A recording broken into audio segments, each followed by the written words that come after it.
God stopped answering Frank Morrison in 1998.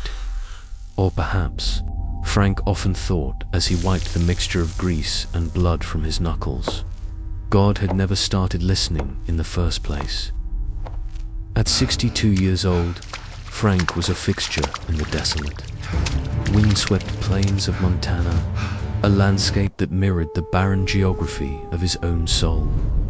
He was a man of metal, oil, and silence.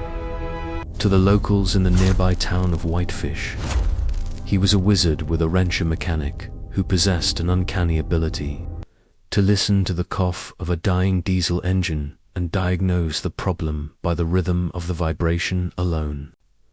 He could fix anything made of steel and wire. He could coax life back into rusted tractors that had been left for dead in the snow. But he couldn't fix the suffocating silence in his empty house. And he couldn't fix the shattering of his own faith. For 40 years, Frank had been what the world calls a good man. He went to church every Sunday, sitting in the same wooden pew, bowing his head until his neck ached. He tithed when he had the money, often giving away what he needed for himself. He prayed with a desperation that bordered on madness, prayed for his wife's cancer to recede, for his struggling business to thrive, for the crushing loneliness to lift just for a moment. The result of 40 years of devotion. A tombstone in the backyard that was slowly being swallowed by weeds, a bank account that hovered near zero, and an arthritis in his hands that felt like broken glass grinding together every time he gripped a hammer. He had spent decades begging the sky for help, but the sky remained cold, vast, and indifferent. Frank had reached the dangerous conclusion that breaks a man's soul. Either God didn't exist, or worse, he existed but simply didn't care about a mechanic in Montana. Frank was done with hope. He was just running out the clock, waiting for the rust to finally take him. It happened on a Tuesday night in late November, during a storm that threatened to tear the shingles off his roof. It wasn't just rain. It was a deluge that turned the world into mud, accompanied by a wind that screamed like a banshee. Frank was in his garage, the only place he felt safe, welding a strut on a '74 Ford. The blue arc of the welder was the only light in the crushing darkness. Suddenly, the thunder changed. It wasn't the rolling boom of atmospheric pressure he was used to. It was a screecher, high-pitched tearing sound, like the fabric of the sky itself was being ripped open by a giant zipper. Then came the impact. The ground didn't just shake. It jumped. The tools rattled off the workbench, clattering to the concrete. A shockwave shattered the garage window, spraying Frank with shards of glass and freezing rain. He grabbed his shotgun from the rack knot out of bravery, but out of a muscle memory honed by years of living alone in the wilderness and stepped out into the howling chaos. He expected a plane crash. He expected twisted aluminum, jet fuel, and tragedy. What he found defied every law of physics he had spent his life applying. Embedded in the smoking crater of his south cornfield was a vessel. It wasn't a saucer, and it wasn't a rocket. It looked like a teardrop made of obsidian, seamless and black, pulsing with a faint, dying violet light. The rain hissed as it hit the hull, turning instantly into steam. Frank stood there, the freezing rain soaking his flannel shirt, his shotgun lowered in disbelief. He watched as a hairline fracture appeared on the smooth surface of the craft. The hatch didn't open. It dissolved, the matter simply rearranging itself to create an opening. A figure emerged, stumbling into the mud. It was tall, humanoid, clad in a suit that seemed to ripple like liquid mercury. The being fell to one knee, clutching its side, bleeding a luminous, neon blue fluid that glowed in the dark mud. It looked up at Frank, There was no fear in its large, dark eyes, only a terrifying, ancient intelligence. Frank's mind scrambled for a rational explanation. But before he could speak, a voice resonated not in the air, but directly inside the center of his skull. "My vessel is dissonant," the thought voice spoke, clear as a bell. "You understand machines. I see the schematic in your mind. I see the logic of your hands. Help me." Frank should have run. He should have shot. But the mechanic in him saw a problem that needed solving, a broken thing that needed fixing. He helped the being who identified himself as Tsar into the barn. For 3 hours, they worked in the dim light. Frank used his wrench and soldering iron. Tsar used his mind and a small crystalline device. It was an impossible collaboration between human grit and interstellar consciousness. When the core of the ship finally hummed back to life, glowing with a stable harmonic resonance, Tsar turned to Frank. The alien's presence was heavy, vibrating with an energy that made the hair on Frank's arms stand up. "You have repaired the vehicle," Tsar projected, his mental voice softening. "The balance of the cosmos requires payment. A debt has been forged. I have no gold to give you, Frank Morrison. I have no weapons, but I can offer you the answer to the question that has been rotting your heart for 40 years. Frank laughed, a bitter, dry sound that scraped his throat. "Unless you can fix my bank account or bring back my wife, you got nothing I want. I asked God for help a long time ago. He's not listening. The line is dead." Tsar's eyes narrowed, and the temperature in the barn seemed to drop. "He is listening," the alien replied. "You were just broadcasting on the wrong frequency. You beg like a beggar, so the universe gives you poverty. You pray with fear, so the universe gives you danger. You have misunderstood the teacher." "What teacher?"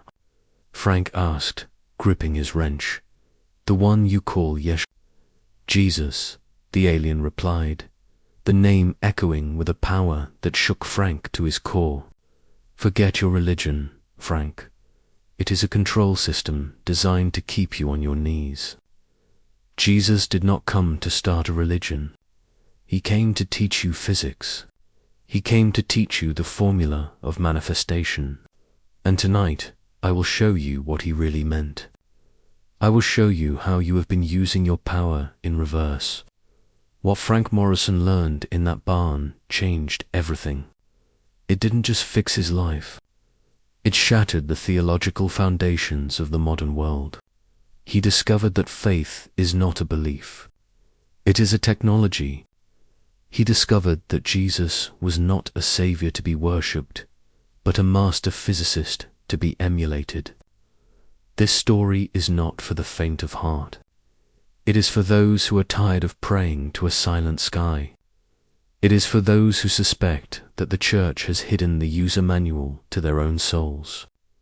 If you are ready to stop begging and start commanding your reality, if you are ready to learn the secret Jesus actually taught, then listen closely. The lesson is about to begin.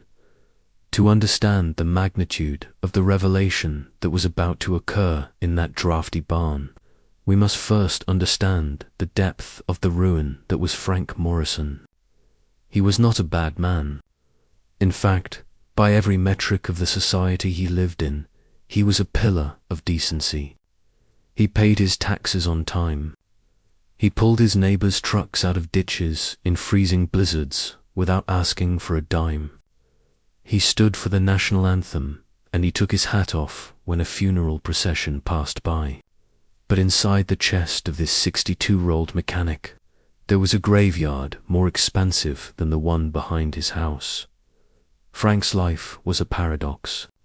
He possessed a godlike talent for manipulating matter. He could listen to a transmission housing and visualize the stripped gear within seconds, yet he was utterly impotent when it came to the mechanics of his own existence.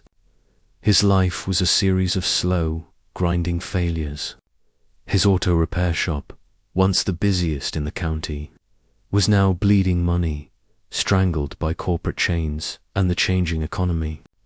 His body, once strong enough to lift an engine block, was now a cage of inflammation and arthritic fire. But the true wound, the one that refused to scab over, was the absence of Sarah. When his wife died 7 years ago, something in Frank snapped. It wasn't just grief. It was a profound sense of betrayal. He had done everything the preacher said to do. He had prayed. God, how he had prayed. He had spent nights on his knees on the cold linoleum of the hospital waiting room, bargaining with the Almighty. Take the business, he had whispered. Take the house. Just leave her. He had poured every ounce of his soul into those prayers, broadcasting his desperation to the heavens with the intensity of a distress beacon.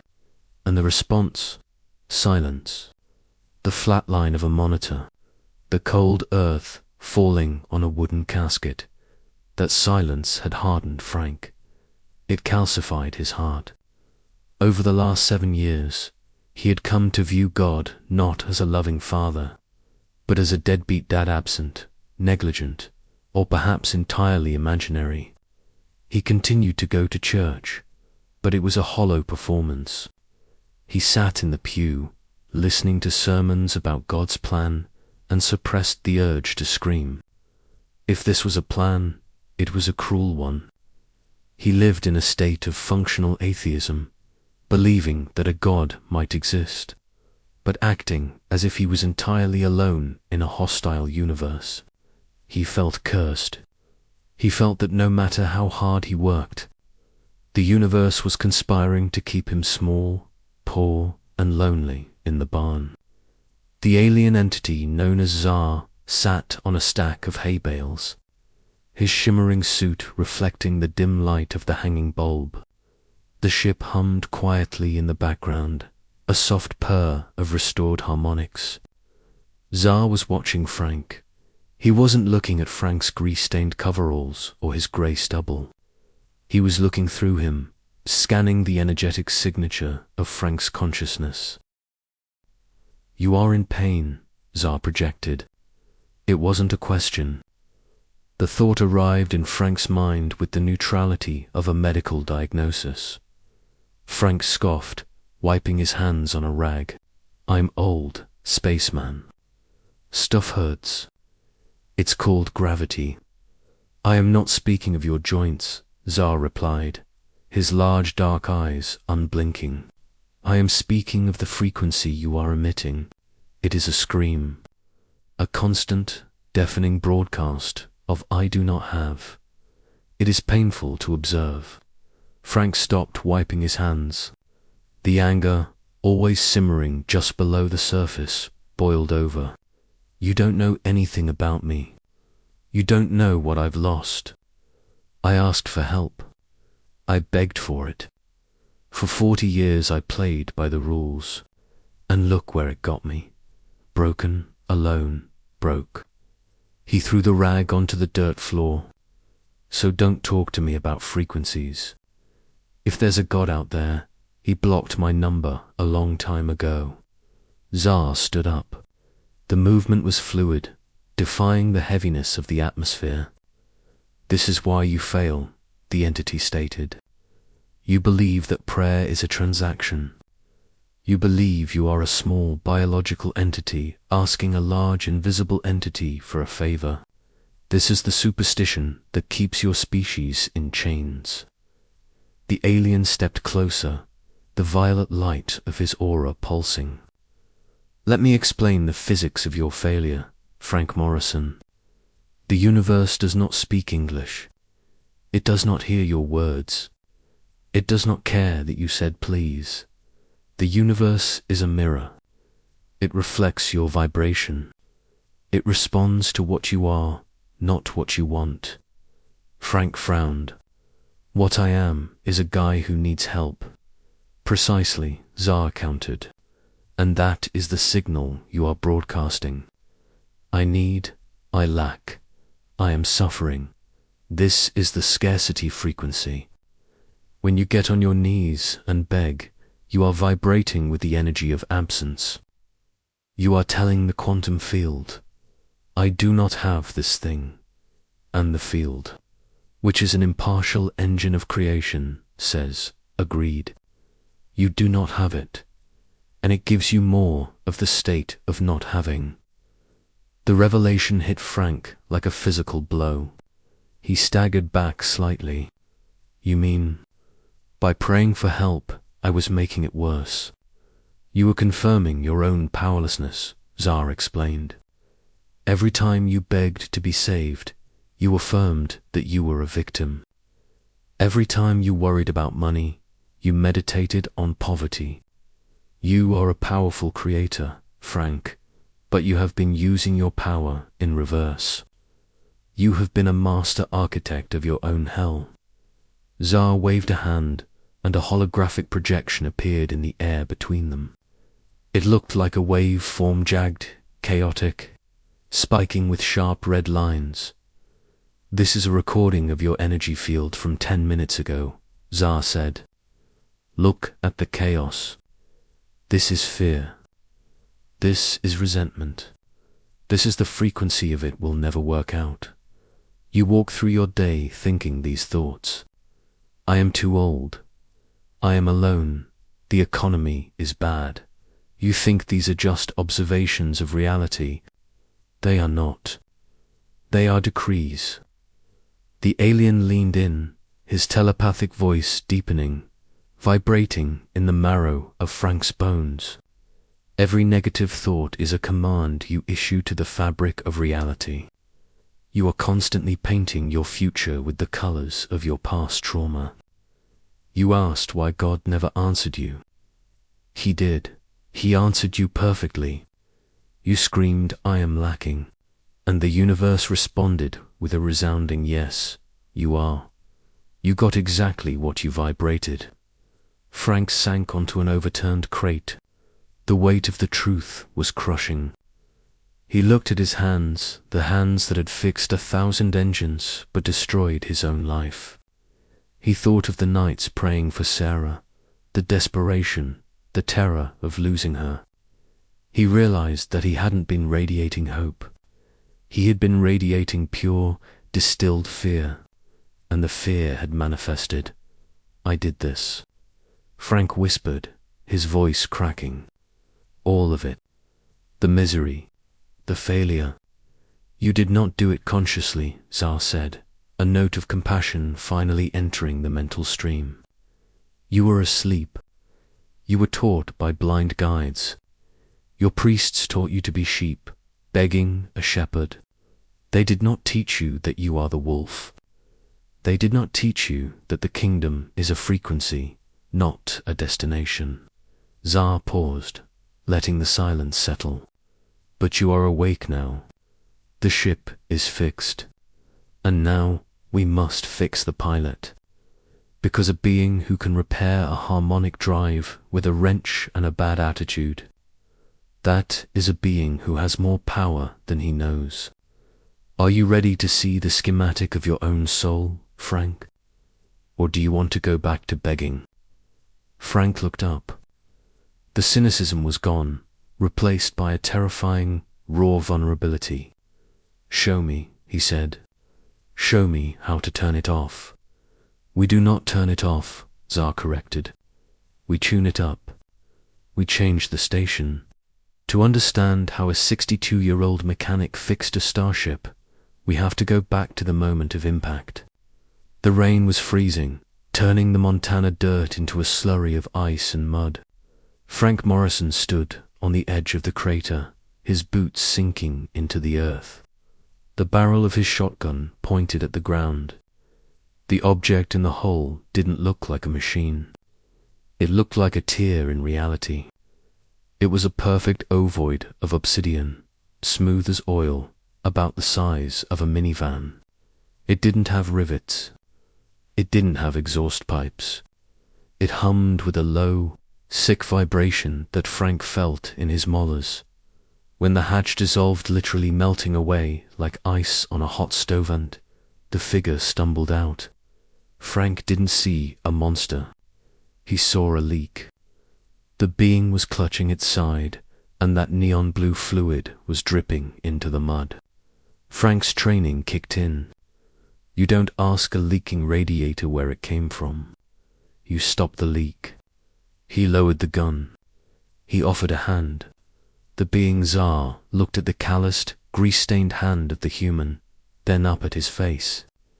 There was a moment of calculation, a species-to-species assessment. Then Tsar took the hand. His grip was surprisingly warm, vibrating with a subtle electric current. They managed to get to the barn. It was a struggle, slipping in the mud, the alien weighing far more than his slender frame suggested. Once inside, under the harsh glare of the hanging shop light, Frank saw the damage. Tsar wasn't just injured. His suit was damaged, but the primary issue was a component he was carrying, a detached unit from the ship's engine. It looked like a crystalline heart, a complex lattice of glass and metal that was currently dark and lifeless. Tsar slumped against a stack of hay bales, his breathing ragged. The telepathic voice that entered Frank's head was weaker now, strained by pain. The harmonic core is fractured. Tsar projected, pointing a long, grey finger at the crystal device on the workbench. Without it, the vessel cannot phase shift. I am stranded in this density. Frank wiped the rain from his face and approached the device. He didn't know quantum physics. He didn't know warp theory, but he knew systems. He looked at the core with the same squint he used on a busted transmission. He saw a hairline crack in the casing. He saw a misalignment in the internal rotors. It seized, Frank muttered, forgetting he was talking to an alien. The housing is bent. It's pinching the flow. He reached out and touched the cold surface of the device. Instinctively, he didn't just grab it. He ran his fingers along the curve, feeling for the point of tension. I can brace it, Frank said, thinking aloud. I can use a clamp to relieve the pressure, maybe weld a bypass for the circuit. If this stuff takes a weld. Tsar watched him, his dark eyes widening slightly. You intend to use mechanical force on a quantum drive? I intend to fix it, Frank grunted, rummaging through his toolbox. Unless you've got a spare part in your pocket, we gotta make do with what we got. That's the Montana way. He found a C-clamp and a strip of conductive copper mesh. As he worked, the absurdity of the situation began to settle in. He was fixing a UFO with a clamp he bought at Sears in 1995. He looked over at the alien. So, Frank said, tightening the clamp slowly, listening to the groan of the alien metal. You said something about payment. About ... Jesus, Tsar nodded weakly. I see the scar on your soul, Frank. I see the 40 years of silence. You want to know why your prayers hit the ceiling and fall back down. You want to know if you are alone. I know I'm alone, Frank snapped, the screwdriver slipping for a second. I figured that out when my wife died screaming in a hospital bed while I was praying for a miracle.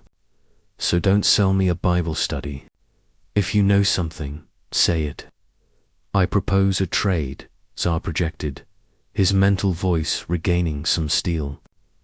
You apply your intuition to my vessel. You restore the resonance. In return, I will give you the truth, not a sermon, not a belief, the physics. I will show you how the one you call Jesus actually operated. I will show you the mechanism of the miracle, and I will show you why you failed to save her. The words cut deep, but Frank didn't flinch. He nodded. Deal, but if you're lying, I'm keeping the ship. For the next 2 hours, the barn became a theater of the impossible. Frank worked with a focus he hadn't felt in years. He treated the alien device not as a piece of magic, but as a machine that wanted to run.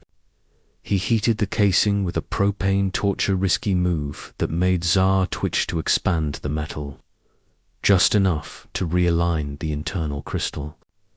He used a delicate touch, tapping the housing with a small hammer, listening for the ping that signaled the stress was gone. Tsar watched in silence, his mind scanning Frank's process. After an hour, the alien spoke again. "You are doing something you do not understand," Tsar observed. "I'm fixing the alignment," Frank grunted, sweat dripping off his nose. "No," Tsar corrected. "You are communicating with the matter. I am monitoring your brainwaves. You are not just manipulating the object with your hands. You are projecting a frequency of resolution into the atomic structure of the metal." Frank stopped, the torch hissing in his hand. "What are you talking about?" "Look at how you hold the tool," Tsar projected, implanting an image of Frank's own hands into his mind. "You do not force, you ask. You treat the metal as if it is alive. You listen to it. In your mind, you are holding a picture of the device working perfectly. You are visualizing the flow before it happens. This is not mechanics, Frank. This is alchemical cooperation. You are unconsciously infusing the object with love." Frank scoffed, embarrassed. "It's a machine, pal. I don't love it. I just want it to work. That desire for it to work. That is a form of love," Tsar insisted. "It is a frequency of positive intention. Consciousness permeates all matter. The atoms in this device are responding to your intent as much as your hammer. You are a natural manipulator of reality, but you limit yourself to machines because machines do not break your heart like people do." Frank fell silent. He realized Tsar was right. He had always talked to cars. He had always felt that engines had personalities. He could feel when a car was happy or stubborn. He had thought he was just a crazy old grease monkey. He never realized he was practicing a form of low-level telekinesis. "Okay," Frank said, his voice gruff. "The clamp is set. The bypass is welded. But it's still dead. It needs, I don't know, a jump start."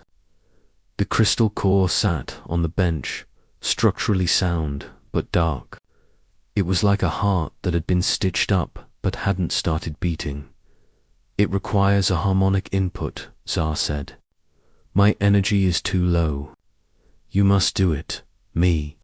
Frank laughed. "I don't have a fusion reactor in my pocket." "You have a mind," Tsar commanded. "The core is psychoreactive. It runs on consciousness. Place your hands on the crystal.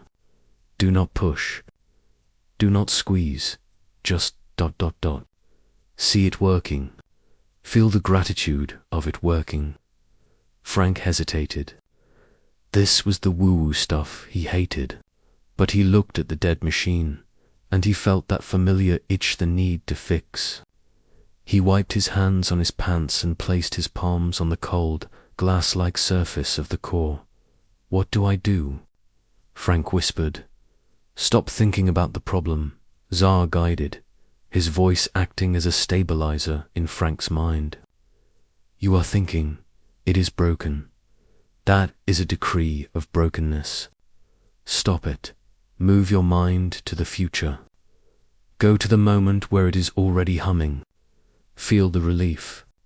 Feel the satisfaction of a job well done. Do not hope for it.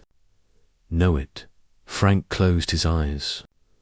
He tried to ignore the skepticism. He remembered the feeling of a Jungian catching sparked, sudden, beautiful vroom that signaled life. He remembered the vibration of a perfectly tuned idol. He remembered the pride he felt when a customer drove away happy. He summoned that feeling, the feeling of function. He poured it into the cold glass under his hands. He visualized the core glowing blue. He whispered, "Run, you son of a bitch, run." But he didn't say it with anger. He said it with the affection of a father urging a child to take a first step. For 10 seconds, nothing happened. Frank felt foolish. He was about to pull his hands away when he felt it a pulse, like a heartbeat against his palm. Thump, then another thump-thump. A low hum began to emanate from the core, rising in pitch. The dark obsidian turned grey, then violet, then a blinding, brilliant blue. The light flooded the barn, chasing away the shadows. The tools on the bench began to rattle, not from wind, but from the harmonic resonance. The core lifted an inch off the table, hovering in Frank's hands, weightless and alive. Frank stepped back, gasping. He stared at his hands. He hadn't used a battery. He hadn't plugged it in. He had thought it into existence. You see. Tsar's voice was triumphant, ringing clear over the hum of the machine. Matter obeys the master. You rearranged the electrons with your intention. You performed a miracle in a barn, Frank Morrison. Now, imagine if you used that same power on your cancer or your bank account instead of a fuel pump. Frank looked at the hovering crystal, then at the alien. The skepticism that had armored his heart for 40 years didn't just crack. It shattered. He realized, with terrifying clarity, that the universe was not what he thought it was. It wasn't dead matter. It was listening. And for the first time in his life, he had finally spoken the right language. "I did that," Frank whispered, his voice trembling. "We did that," Tsar corrected. "Cooperation. Now the debt must be paid. You have restored my vessel. Now I must restore your memory. Sit down, Frank. It is time to meet the physicist you call God." Tsar reached into his suit and pulled out a small, metallic disc. He placed it on the workbench next to the glowing core. "Prepare yourself. The history you know is a shadow. The light is about to blind you." This was the turning point. The repair was done, but the real reconstruction, the rebuilding of Frank Morrison's soul was just beginning. The barn was silent, save for the newly restored hum of the ship's core. Frank sat on the overturned crate, his hands still tingling from the impossible feat he had just performed. He looked at Tsar, waiting for the punchline, waiting for the alien to hand him a religious tract or tell him to join a cult. But Tsar did none of those things. Instead, the entity reached for the small metallic disc on the workbench. He tapped it once in the center. A beam of light shot upward, fanning out into a complex, three-dimensional hologram. It wasn't grainy like a movie. It was hyper-real, a window into another time.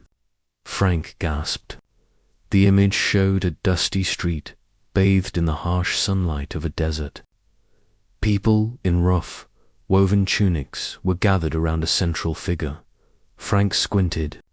He expected the Jesus he saw in the stained glass windows of St. Mary's, a tall, pale European with flowing hair and a halo. The man in the hologram was different. He was short, dark-skinned, with wiry hair and hands that looked like they had worked stone. He looked ordinary, except for one terrifying detail. The air around him was shimmering.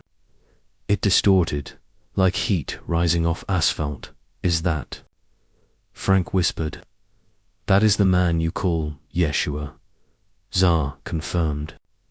"This is a recording from the Akashic data stream, dated to your Earth year 29 AD. Watch closely." Do not watch with your religious eyes. Watch with your mechanic's eyes. In the hologram, a leper approached Yeshua. The man's skin was rotting, covered in sores. The crowd recoiled in fear, but Yeshua did not flinch. He did not look up to the sky to beg God for a favor. He did not recite a poem. He stepped forward. He placed his hands directly on the rotting flesh of the leper's shoulder. Frank watched, mesmerized. He saw Yeshua's body tense up, not with effort, but with focus. He saw a pulse of white-violet light, the same light Frank had seen in the ship's court travel from Yeshua's chest. Down his arms, and blast into the leper. It wasn't magic. It looked like a jump-start. Freeze frame, Zar commanded. The hologram stopped. What did you see? Zar asked. He shocked him, Frank stammered.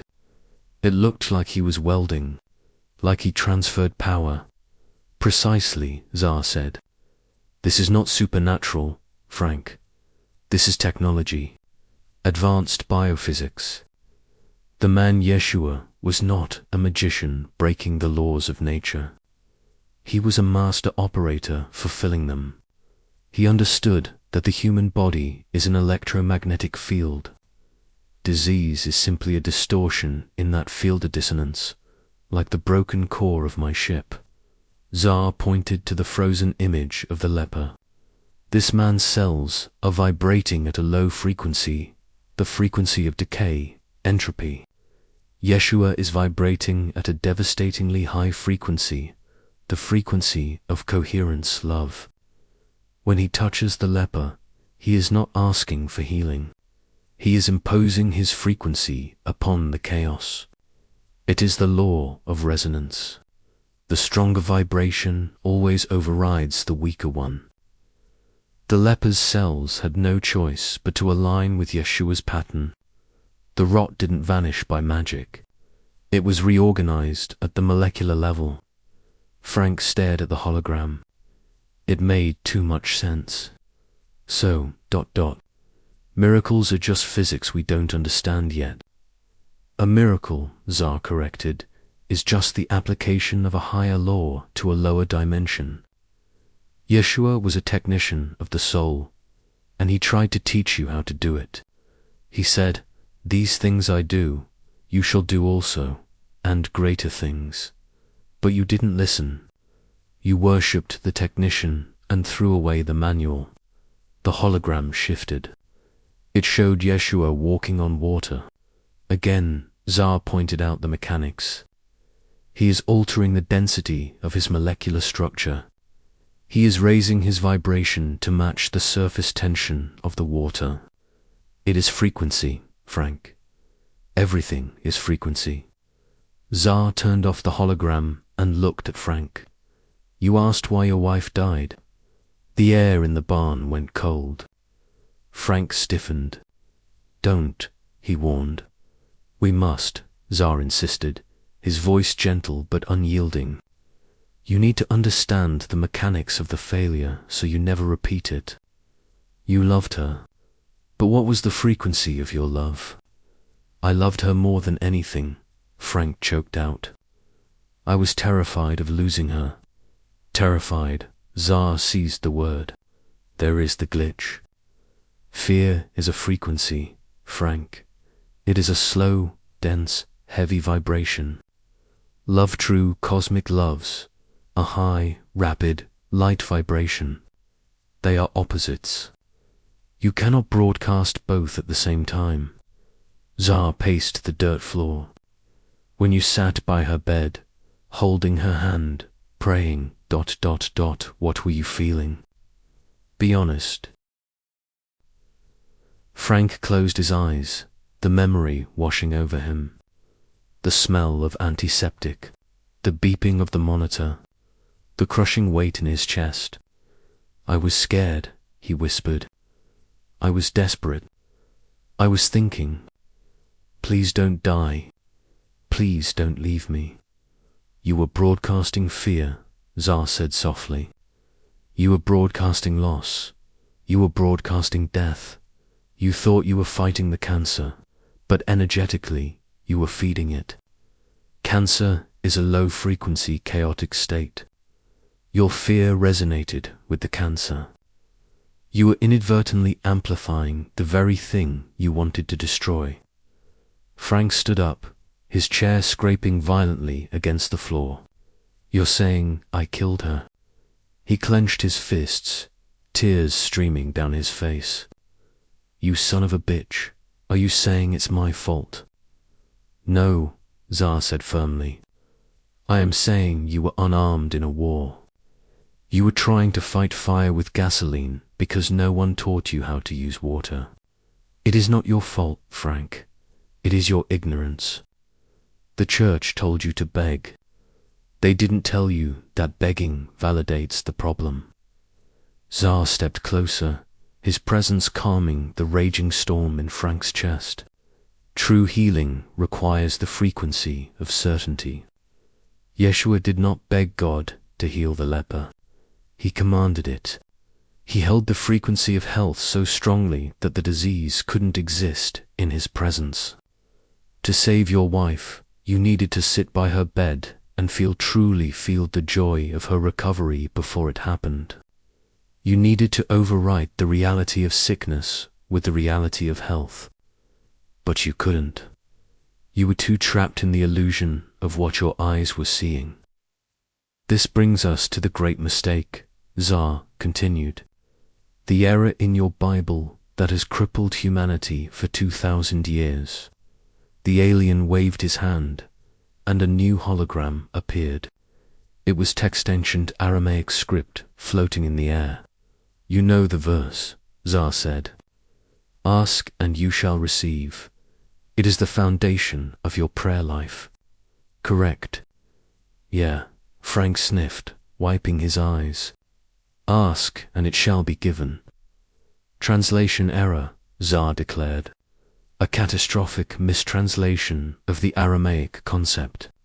The word used by Yeshua was not ask in the sense of begging a superior. The Aramaic root implies to claim or to align. A better translation would be, align yourself with the answer, and you shall receive. Tsar looked at Frank with intense gravity. Think about it, Frank. If you have to ask for something, you are acknowledging that you do not have it. The act of asking confirms the absence. If I ask you for a wrench, it is because I do not have a wrench. The universe, which is a giant photocopier of your vibration, hears I do not have, so it keeps you in the state of not having. So how are you supposed to pray? Frank asked, confused. If you can't ask, you thank, Tsar said. Look at Yeshua. Before he fed the 5,000, before he raised Lazarus, what did he do? He didn't say, please God, make this happen. He looked up and said, Father, I thank you that you have heard me. He gave thanks before the miracle happened. Frank's mind reeled. He thanked him before. This is the code, Tsar whispered. Gratitude is the magnetic signal of reception. When you feel gratitude, your body believes the event has already happened. It relaxes. It opens. It vibrates at the frequency of received. When you thank the universe for your healing before you are healed, you are hacking the timeline. You are telling the quantum field that the healing is already a fact, and the field has no choice but to rearrange matter to match that fact. I was doing it backward, Frank realized, the horror and the hope colliding in his chest. For 40 years, I was doing it backward. You were waiting to see it so you could believe it. Tsar nodded. But the law of the cosmos is, you must believe it so you can see it. You must feel the gratitude of the wish fulfilled. That is the only prayer the universe answers. Everything else is just noise. Frank looked at his hands, the hands that had fixed the ship. He remembered how he fixed the core. He hadn't hoped it would work. He had visualized it working. He had felt the satisfaction of the repair while it was still broken. I did it with the core, Frank whispered. I didn't ask it to work. I saw it working. Exactly, Zar smiled, a strange, thin expression on his alien face. You are already a master, Frank. You just apply it to carburetors instead of cancer. Now, imagine if you applied that same certainty to your own life. You have been taught to look up, Zar continued, pointing a long grey finger toward the rafters of the barn, and beyond that, the night sky. You have been taught that God is out there, a grand architect, a judge, a distant father who lives in a penthouse called heaven while you rot in the basement called earth. This is the first lie. Frank shifted on his crate, the wood creaking. That's what the book says. Our Father who art in heaven. And where did Yeshua say heaven was? Zar countered instantly. Did he say it was in the clouds? Did he say it was after you die? No, he said. The kingdom of God is within you. Luke 17:21. It was the most dangerous sentence ever spoken on your planet. And it is the one sentence the church has spent 2,000 years trying to bury. The alien paced the small circle of light, his shadow stretching long and distorted against the barn wall. Yeshua was not trying to start a fan club, Frank. He was trying to show you your own reflection. When he called himself the Son of God, he wasn't claiming exclusivity. He was claiming identity. He was saying, I have remembered who I am. I am a fractal of the source. And so are you. He quoted your own psalms back to you. The are gods, but you were too frightened to accept the promotion. It is easier to worship a god than to become one. Become one? Frank spat the words out. I'm a grease monkey, Zar. I fix transmissions. I'm not a god. I'm dirt. There Zar stopped, pointing at Frank. That thought. I am dirt. That is the blasphemy. Not against a god in the sky, but against the spark in your own chest. Yeshua was the prototype, the demonstration of what a human being is capable of when they operate at full capacity, free from fear. He walked on water to show you that consciousness overrides matter. He healed the sick to show you that energy overrides biology. He wasn't showing off. He was saying, look what the human model can do when you plug it in. But instead of picking up the tool, you built a golden shrine around it and said, only he can use this. Zar leaned in, his void-like eyes locking onto Frank. This brings us to the great inversion, the crime of the millennium. The hologram flared again, shifting from the image of Jesus to an image of grand cathedrals, golden altars, and men in opulent robes holding scepters. The Empire saw the power of this teaching. Zar narrated, his voice dripping with cold analysis. They saw a man telling peasants that they contained the kingdom of God. This was a threat. A man who knows he is a creator cannot be controlled. A man who can heal himself does not need to buy salvation. So, the Empire hijacked the message. They took the teachings of empowerment and twisted them into a doctrine of dependence. They created the concept of original sin to sell you the cure, Zar explained. They told you that you were born broken, born guilty, born separated from the source. This severed your connection to your own intuition. It made you look external for validation. They built a toll booth between you and the divine, and they put a priest in the booth to collect the tax. Frank felt a knot tighten in his stomach. He thought of the collection plate. He thought of the confession booth. He thought of the decades of feeling unworthy because he hadn't prayed enough or given enough. They inverted the frequency, Zar continued. They told you to fear God. Think about the physics of that, Frank. Fear is the lowest vibration. God's source is the highest vibration, love. If you fear God, you are pushing yourself away from Him. You cannot resonate with a frequency you are terrified of. By teaching you to fear the Creator, they ensured you would never connect with the Creator. They trapped you in a low-frequency cage and handed you a Bible that they had edited to keep you there. They stole it, Frank whispered, the realization dawning on him like a slow horror. They stole the user manual. They didn't steal it, Zar corrected. They rewrote it in a language you couldn't understand, then told you that you were too stupid to read it. They turned the master physicist into a mascot. They kept the statues, but they threw away the science. Zar waved his hand, dismissing the hologram. The barn returned to shadow. But the church is only half the problem, Frank. They set the trap, yes.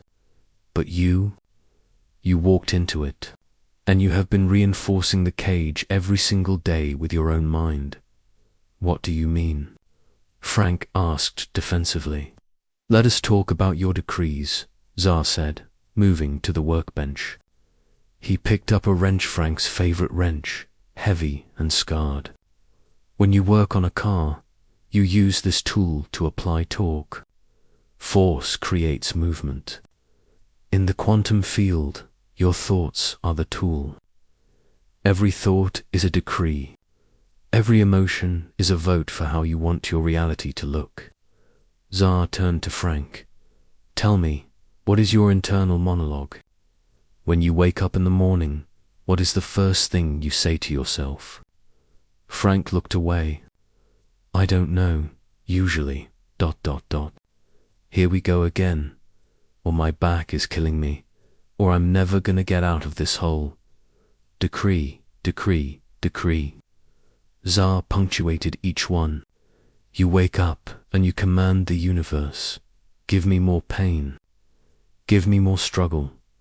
You look at your bank account and you think, I am broke. That is a decree of poverty. You look at the empty side of the bed and think, I am lonely. That is a decree of isolation. And the universe, which is a giant compliance engine, says, as you wish, Creator. I'm just stating the facts. Frank protested, standing up. I am broke. I am lonely. I'm not making it up. You are confusing the mirror with the face, Zar snapped. The reality you see around you, the empty bank account, the empty bed is just the echo of your past thoughts. It is the printout of yesterday's data. By focusing on it, by complaining about it, by identifying with it, you are reprinting the same page over and over again. You are using your creative power to sustain your own prison. The alien's voice dropped to a whisper, intimate and devastating. You blamed God for not saving your wife. But Frank... Did you ever, for one moment, hold the frequency of her absolute health? Or did you spend every waking hour rehearsing her funeral in your mind? Frank crumbled. He sank back onto the crate, burying his face in his hands. The truth was unbearable. He remembered the nights spent imagining life without her, the preemptive grief, the terror-filled scenarios he had played on a loop. He hadn't been visualizing a miracle. He had been visualizing the worst-case scenario with the intensity of a cinematic masterpiece. I did it, Frank sobbed, his shoulders shaking. I focused on the dark. I thought I was preparing myself, ... But I was creating it. You were a powerful creator operating in reverse, Zar said gently.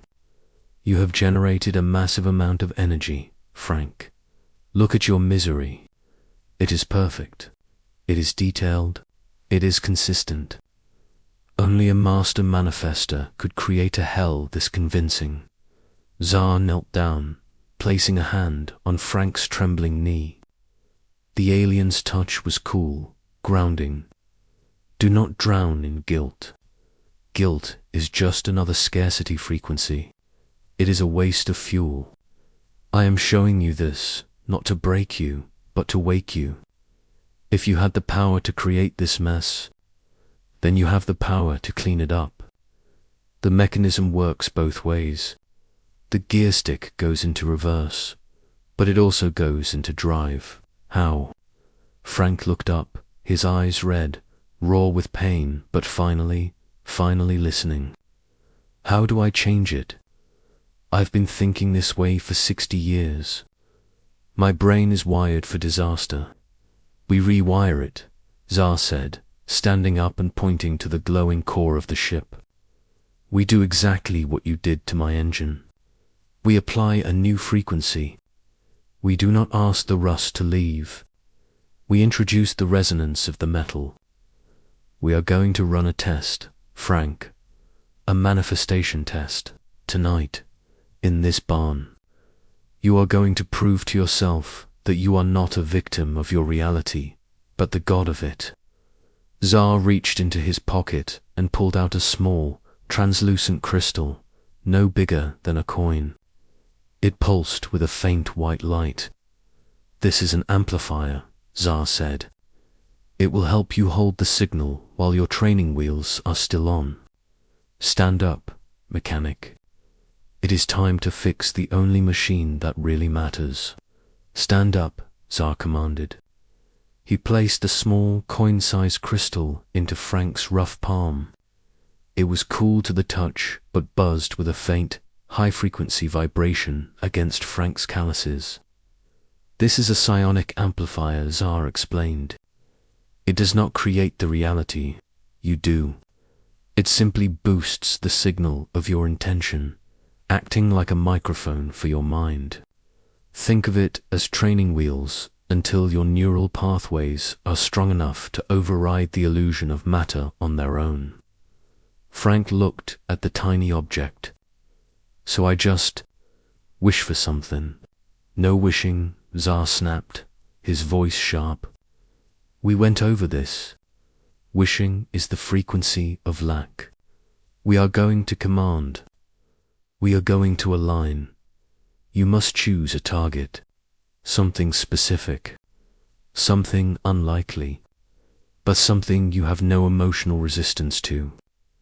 Do not try to manifest $1 million tonight.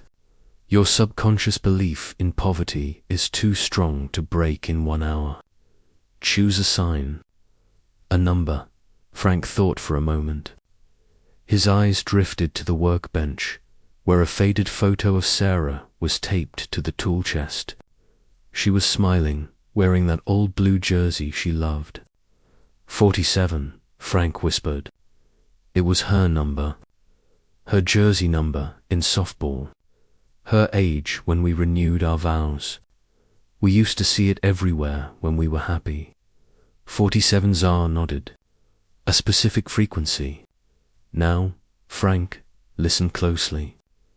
This is the mechanism. Zar guided Frank to stand in the center of the barn. Close your eyes. Do not look for the number in your mind. Do not imagine seeing it on a billboard. That is visualization, which is useful, but we are going deeper. We are going to feeling.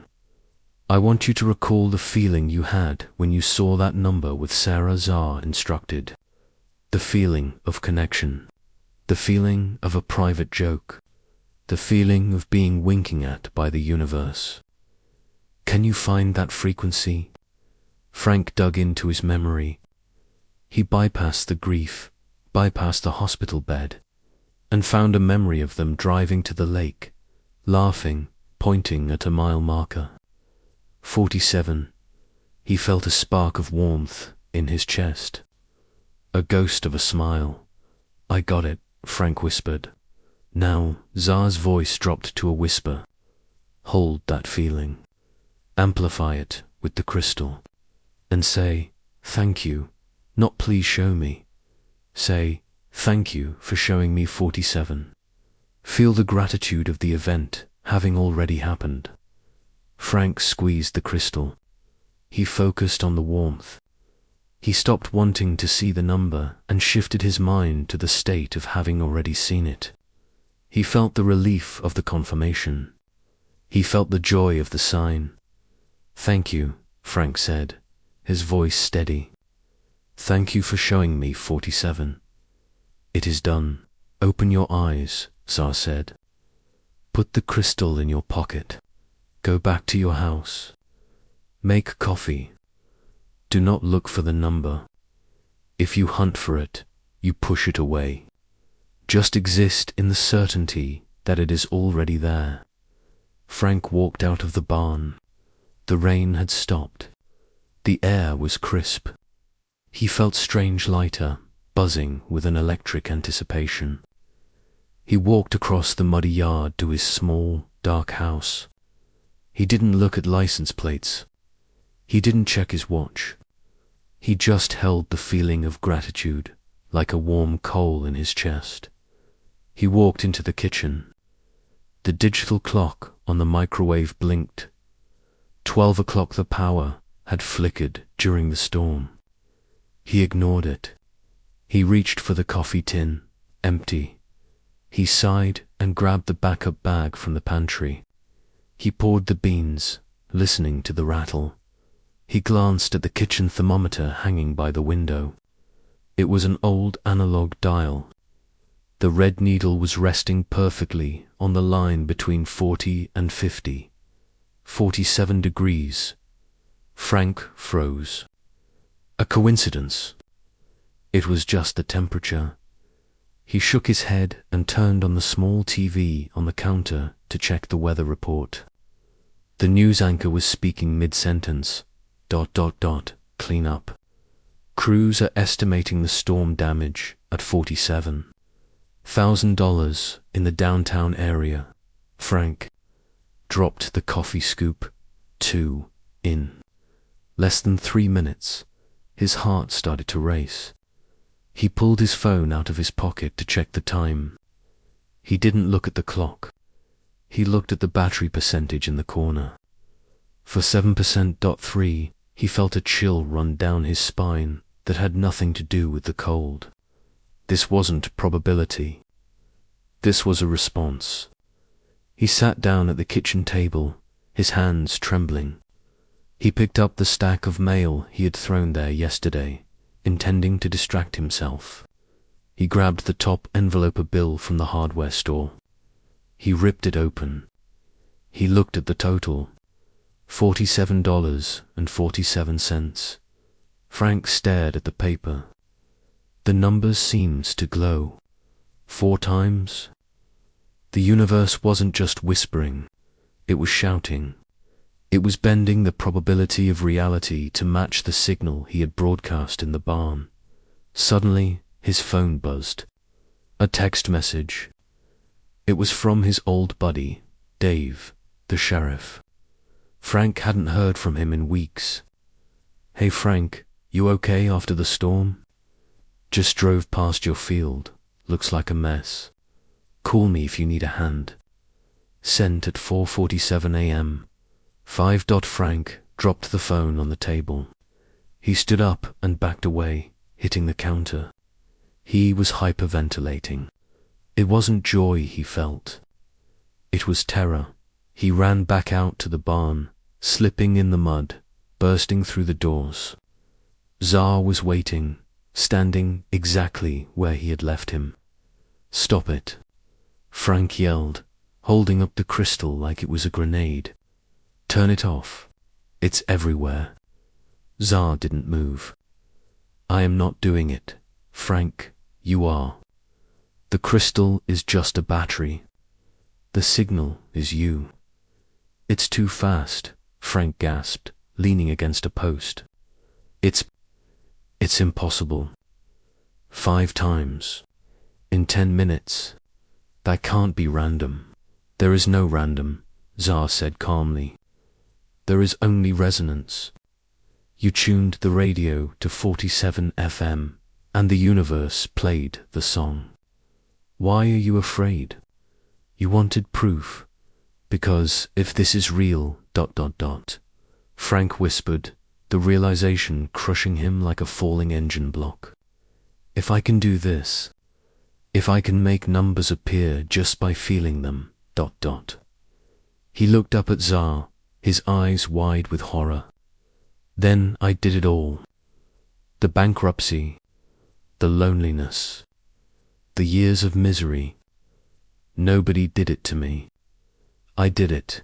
The silence in the barn was absolute. This was the burden of power. It was the moment every awakened soul must face. If you are the creator of your reality, you are responsible for the nightmare you have been living in. There is no one left to blame. No devil, no bad luck, no cruel God, just you, broadcasting fear day after day. Yes, Tsar said softly.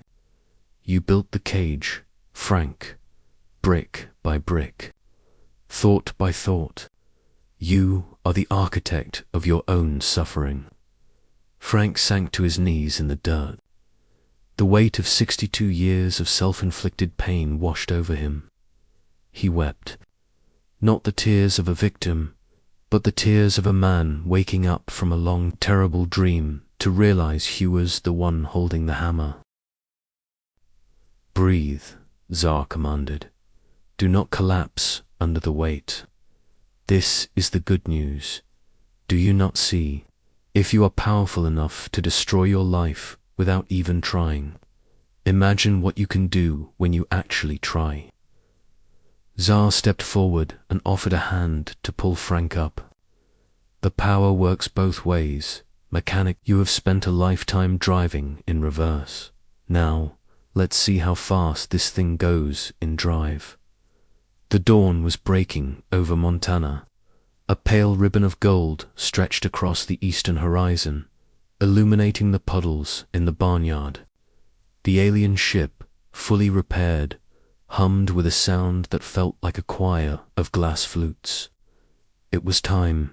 Frank Morrison stood by the open hatch, his grease-stained coveralls now feeling like the vestments of a monk. He looked at Tsar, the being. Seemed less solid now, as if he was already phasing out of this density.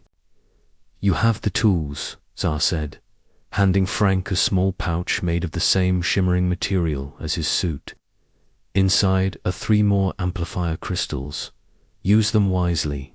Do not use them to win the lottery.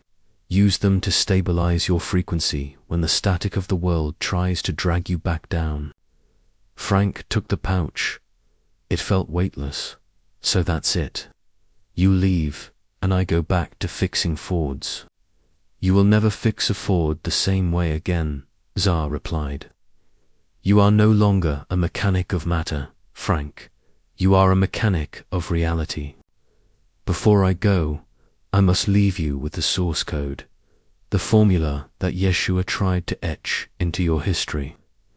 Tsar raised a hand, and for the last time, a projection appeared in the air. It was a simple equation, glowing in gold light. Thought. Emotion plus certainty equals manifestation. Memorize this, Tsar commanded. Most humans get the first part. They think a thought. I want health, but then they pair it with the wrong emotion, fear of sickness, and they have 0 certainty. They only have hope. Hope is weak. Hope implies doubt. To manifest, you must align all 3 vectors. Thought, the blueprint what you want. Emotion, the fuel, the feeling of already having it. Certainty, the signal, the absolute knowing that it is done. When these 3 vibrate in unison, Tsar whispered, the universe does not have a choice.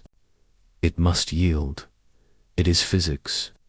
Frank watched as the ship dissolved into a streak of violet light, shooting straight up into the clouds without a sound. He was alone. But for the first time in 40 years, the silence didn't feel empty. It felt full. He went back into his house. He didn't turn on the TV. He didn't open a beer. He sat in his armchair and began the work. Tsar had given him a prescription, not of pills, but of focus. 5 minutes of gratitude. That was the daily medicine. Frank closed his eyes. He didn't pray to a distant god. He went inward. He visualized his body not as a collection of aching joints, but as a field of light. He scanned for the dark spots, the areas of pain in his back and hands. Old Frank would have focused on the pain, thinking, "Oh God, it hurts." New Frank acknowledged the pain but refused to feed it. He shifted his frequency. He summoned the feeling of flexibility. He remembered what it felt like to be 20 years old, lifting a transmission block with ease. He poured gratitude into his lower back. Thank you for my strong spine. Thank you for the fluid movement. Thank you for the healing that is happening now. He did this for 5 minutes. He didn't try to heal. He simply occupied the reality where he was already healed. When he stood up to make breakfast, he braced himself for the usual morning stab of agony in his lumbar region. He gripped the armrest, grimaced in anticipation, and pushed up nothing. He stood straight. He twisted left. He twisted right. There was a stiffness, yes, like an old rubber band, but the sharp, hot knife of inflammation was gone. The fire in his hands had cooled to a dull hum. Frank stared at his hands. He flexed his fingers. Energy overrides biology, Tsar had said. Frank realized he hadn't just imagined the relief. He had instructed his cells to stop producing the chemicals of inflammation. He had stopped broadcasting the iron-broken signal, and his body, relieved of that command, had begun to repair itself. His energy levels, usually depleted by noon, surged. He felt a buzz in his chest, physical vibration of excitement. He walked into his shop, not with the dread of a man facing a dying business, but with the swagger of a man who owned the place. A customer, old Mr. Henderson, drove in with his rattling pickup truck. He looked at Frank. "You look different, Frank. You get a haircut." Frank smiled. "Something like that. Bill, let's look at that engine." He laid his hands on the hood of the truck. Before he even opened it, he sent a pulse of intention into the metal. "We're going to fix you," he thought. "Cooperation." He found the loose vacuum hose in 30 seconds. What usually took an hour of cursing took 10 minutes of flow. Mr. Henderson handed him $40. "Keep the change, Frank. You're a magician, not a magician, Bill," Frank said, pocketing the money. "Just a technician." Over the next few months, Frank's life didn't become a fairy tale. He didn't win the lottery. The bank didn't suddenly forgive his debts. But the struggle vanished. The scarcity frequency was gone, replaced by a steady hum of sufficiency. When a bill came, Frank didn't panic. He held the bill, felt gratitude for the service it represented. Electricity, heat, and thanked the universe for the money to pay it even, if he didn't have it yet. And invariably, within days, a new job would come in. An old debt would be repaid. The money flowed. It wasn't a flood, but it was a river, and for the first time, Frank wasn't building dams of fear to block it. But the biggest change was spiritual. Frank stopped going to the church in town. He couldn't sit there anymore and listen to the pastor tell people they were born sinners. He couldn't listen to the hymns of begging. One evening, sitting on his porch, he remembered Tsar's final lesson about the second coming. "They are waiting for a man to come down from the clouds," Tsar had said, shaking his head. "They are waiting for a rescue mission. They do not understand that Christ is not a person. It is a frequency. The second coming is happening right now. It is the awakening of the Christ consciousness within millions of humans simultaneously." Frank looked at the stars. He realized that Jesus wasn't coming back to save Frank Morrison. Jesus had woken up inside Frank Morrison. The power to heal, the power to create, the power to love without fear. That was the return of the King. And it was happening in a garage in Montana, in a kitchen in Tokyo, in a slum in Brazil. The lights were turning on all over the planet. Frank understood his mission then.